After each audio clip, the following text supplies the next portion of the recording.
Salut la compagnie, on se retrouve aujourd'hui pour parler de l'épisode 11 de Dragon Ball Daima. Il y a des choses positives à dire et il y en a d'autres qui sont un petit peu moins déjà. Alors, on va essayer de prendre les choses un petit peu dans l'ordre où elles arrivent.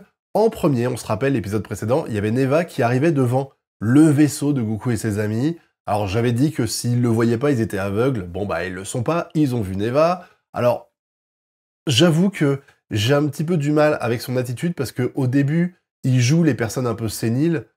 Pourquoi faire?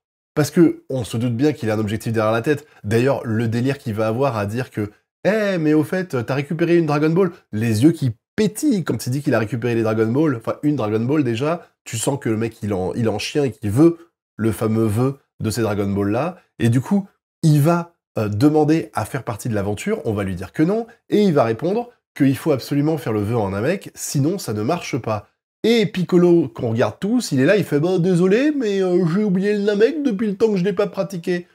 Bon, c'est un peu compliqué quand même à entendre parce que, alors déjà, c'est pas il y a 40 ans ce qui se passe, hein, dont je parle, mais le Budokai Tenkaichi, quand Piccolo affronte Kami, il se parle en Namek, d'une part, d'autre part, il a assimilé Nail, Nail qui est un Namek qui vivait sur la planète Namek et qui parlait, à mon avis, en permanence le Namek, et pareil, c'était pas il y a 50 ans. On est en train de parler d'un événement qui a eu lieu il y a 10 ans peut-être. Alors, je veux bien que son Namek soit peut-être un petit peu rouillé.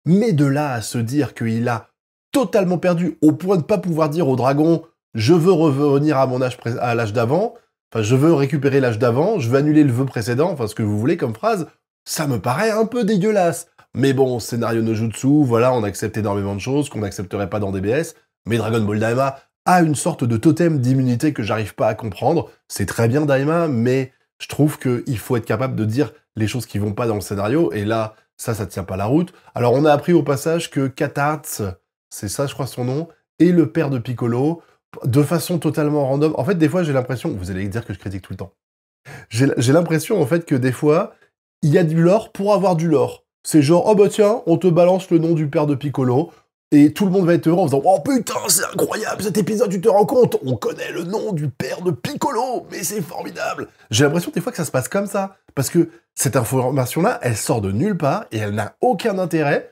Bon, voilà, on a appris un truc, Katatz, c'est le père de Piccolo, et derrière, on va voir donc ce Neva qui va rentrer avec eux et qui va partir à l'aventure pour faire le fameux vœu. Tu te doutes bien qu'il va pas réaliser le vœu qu'ils veulent. Ça paraît évident qu'il a des objectifs derrière qui sont un petit peu plus, un peu moins honorables, on va dire. Alors après, ah non, c'est pas lui qui avait fait le vœu avec dans l'épisode 1, c'était, il avait juste rassemblé les Dragon Ball. Mais je me dis qu'il doit pas être très fort aujourd'hui. Mais en tout cas, en termes de magie, il est surpuissant parce que on le s'en doutait, c'est lui qui a créé les Tamagami. Et s'il a créé les Tamagami, c'est qu'il est censé être au moins aussi fort qu'eux en théorie. Magicalement parlant, on va dire. Donc il doit être super puissant. Ou alors il l'était, plutôt. Il l'était. Et aujourd'hui, bah, encore une fois, hein, je suis pas le seul à le dire, ça paraît évident qu'il va faire un vœu du style «je veux rajeunir» et que ça va lui permettre de récupérer sa puissance d'antan. Parce que le délire qui sort à un moment donné, quand on lui demande pourquoi il est resté seul et qu'il dit «Je reste là parce que je veux protéger l'endroit pour le jour où tout le monde reviendra». J'ai du mal à imaginer les Namek un jour faire «Salut, on s'est bien marré, on revient dans le royaume des démons». Donc non, à mon avis, ça n'arrivera jamais, donc ça, c'est qu'une excuse bidon. Il y a une raison pour laquelle il est resté sur le royaume des démons, on ne sait pas laquelle. Il y a une raison pour laquelle il n'a pas essayé de manipuler le Shenron de la Terre, on ne sait pas laquelle. Et il y a une raison pour laquelle aujourd'hui, il veut suivre l'aventure avec les Saiyans, enfin avec Goku et ses amis. Et ça, c'est évident que c'est le fameux vœu de rajeunissement, parce que, encore une fois, et ça, c'est ma pensée personnelle, ça se trouve, c'est pas le cas, mais on est dans la nostalgie de l'époque et tout ça. Bon, après, il y a des petits moments drôles, hein, par exemple, quand il dit que les Namek, ils ne se battent pas en général, ou au moins ils essayent d'éviter, et que tu vois tout le monde regarder Piccolo en mode bah, il y a une exception qui confirme la règle. Voilà, c'était rigolo ça. Et puis on va avoir la création de Majin Buu. Alors, pour moi, ce personnage-là, alors il est, encore une fois, on n'est pas sur un personnage ultra charismatique, il a la fameuse bouche dont j'ai parlé dans l'épisode précédent, que je n'aime pas trop. Je dois vous avouer, c'est pas mon délire, ces bouches-là. Je trouve que ça nuit complètement au charisme, mais c'est pas l'objectif. Je rappelle encore une fois qu'on est sur une première forme, que c'est clair et net que ce sera pas la dernière forme. Je suis assez surpris, en fait. Alors, j'ai pas compris trop le délire. plus on enfonce profondément la graine, plus il est fort. Pourquoi tu le mets pas à 30 centimètres dans ces cas-là? Il doit y avoir une raison, genre il devient instable, il est chaotique, je sais pas, ou il est moins facilement contrôlable, mais visiblement ils étaient déjà en panique à l'idée de le mettre à 20 centimètres de profondeur. Je rappelle que le premier était à 5, et là en fait il apparaît avec un skin, ça ressemble au gros bout qu'on a connu à l'époque, et en plus de ça, même si on le voit pas élargir son corps et tout ça, il fait des choses que les autres ne sont pas capables. Il range sa tête à l'intérieur de son corps, quand il rebondit sur les murs, ça fait un bruit de caoutchouc un peu comme faisait Boo. Donc je pense que lui, il est capable d'absorber les gens. Ce qui n'était pas forcément le cas de Majin Buu, j'avais pas vu comme ça, mais en tout cas, j'ai été surtout surpris de voir l'entente cordiale entre Ku et Du. Parce que je me suis dit, ils vont être rivaux, ou lui va s'en battre les couilles de son grand frère, on va dire. Finalement, pas du tout. Ils ont l'air de sympathiser ensemble, et ça n'empêche pas qu'à un moment donné, je suis sûr qu'ils vont fusionner. Parce que, si je dis pas de bêtises, dans mon live hier, parce qu'on a regardé sur Twitch l'épisode en live, il y a quelqu'un qui m'a dit que, alors soit c'est Kudu, soit c'est Dooku, je sais plus lequel des deux, qui veut dire poison. Et ce serait bizarre d'imaginer que on a deux syllabes comme ça qui sont séparées, que quand tu les rassembles, ça donne un mot, dans un manga dans lequel il y a beaucoup de fusion, d'absorption et compagnie, et que ça ne fonctionne pas et qu'ils ne s'en servent pas pour faire une fusion, une assimilation, ce que vous voulez, une absorption, entre ces deux bouts pour avoir le bout final. Donc pour moi, il est évident qu'à un moment donné, les deux vont fusionner, absorber, appelez ça comme vous voulez, surtout que l'autre, on a encore le délire du « je veux du chocolat ». Donc on est dans le même délire que Gros Bout, à un moment donné, il va forcément absorber des personnages, peut-être pas qu'un seul en plus, peut-être qu'il pourrait absorber Glorio, par exemple, et avoir un skin un peu plus charismatique, on va dire. Pourquoi pas? Pourquoi pas? On verra ce qu'il en est. Mais en tout cas, on va voir qu'il va combattre le Tamagami 1, et de façon beaucoup plus efficace que son petit frère, enfin que son grand frère du coup. Alors déjà, il y a un truc qui m'a surpris, c'est que le Tamagami riposte. C'est quelque chose qu'il n'avait pas fait face à Ku. Face à Ku, il s'était contenté de temps en temps, quand il attaquait, de le choper et de le rebalancer dans un coin, mais il n'attaquait pas. Alors que là, il utilise son épée, il va lui envoyer des kikoas dans la gueule. Enfin, tu sens que il est en train de se battre sérieusement, ce qui n'était pas le cas dans le combat précédent. Et tu vois que d'autre côté, Du, il est en train de s'améliorer. Je pense que le moment où il voit la boule de Kikoa qui sort des mains du Tamagami et qu'il en fait une avec ses mains, je pense que c'est parce qu'il découvre le truc, il sait pas comment ça marche, il fait « Oh bah tiens, on peut faire ça avec ses mains » et il le fait et ça lui met sur la gueule. Donc je pense que il est en train d'apprendre, donc il va devenir de plus en plus fort et qu'à la fin, il va battre le Tamagami 1. Ça me paraît évident. Enfin, je sais pas ce que vous en pensez, dites-moi dans la zone commentaire, mais pour moi, il est évident qu'il va finir par gagner le combat face au Tamagami 1, ce qui va créer un personnage qui sera peut-être capable d'affronter Goku et ses amis. Et de l'autre côté, on a Vegeta qui met un petit coup de pression à Goku pour qu'on le laisse affronter le Tamagami 2.